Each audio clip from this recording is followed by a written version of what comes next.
পানি খেয়ে যখন প্রস্রাব ধরে রাখতে পারতাম না, সেই বোতলে আমাদের প্রস্রাব করতে হতো, আবার সেই প্রস্রাব ফেলে দিয়ে সেই বোতলে আবার পানি খাইতাম। শিবির কর্মী সাইফুল ইসলাম তারেককে চট্টগ্রামের রাঙ্গুনিয়া থেকে তুলে নিয়ে যায় র্যাব। 50 দিন আটকে রেখে চালানো হয় অকথ্য নির্যাতন।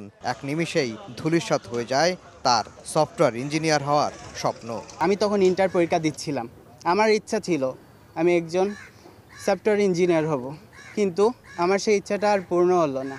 তার মতো আওয়ামী লীগের আমলে গুম করে নির্যাতন করা হয় শিবিরের আরেক সদস্য রুহুল আমিনকে। 3.5 মাস পিছন থেকে হ্যান্ডকাপ বাঁধা অবস্থায় এবং সামনে থেকে চোখ বাঁধা অবস্থায় রাখা হয়েছিল, এবং 24 ঘন্টায় আমাদের এখানে প্রায় 200 ভোল্টের বাল্ব বাতি যেটা জ্বালানো হতো। শুধু তাই নয়, তুলে নিয়ে যাওয়ার পর নির্যাতন করে মৃত ভেবে ফেলে দেওয়া হয়, পায়ে অস্ত্র ঠেকিয়ে গুলি করে পঙ্গু করে দেওয়া হয় আরও 4 জনকে। এক পর্যায়ে একজন কুড়ালের মতন এখানে একটা কূপ দেয়, এখানে একজন কূপ দেয়, এই পাশে একজন কূপ দিয়েছে। আমার হাত পিছনে হাত আছে, হাতে পিঠে বাড়ি দেয়, মানে বাড়ি দেয়, হাতগুলো ফেটে যায়। মিছিল করার পরে হঠাৎ ছাত্রলীগ আর পুলিশে আমাদের উপর গুলি করে। আমরা তখন 4 জন আহত হয়েছিলাম।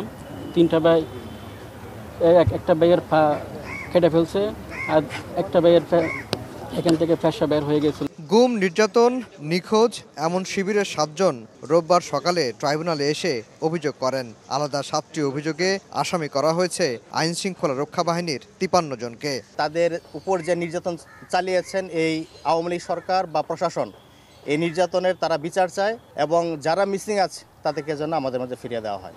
এর আগে 2 দফায় গুম, খুন, নির্যাতনের অভিযোগে জামায়াতের ছাত্র সংগঠন ইসলামী ছাত্র শিবির 20টি অভিযোগ দায়ের করেন আন্তর্জাতিক অপরাধ ট্রাইব্যুনালের প্রসিকিউশনে। আফজাল হোসেন, সময় সংবাদ, ঢাকা।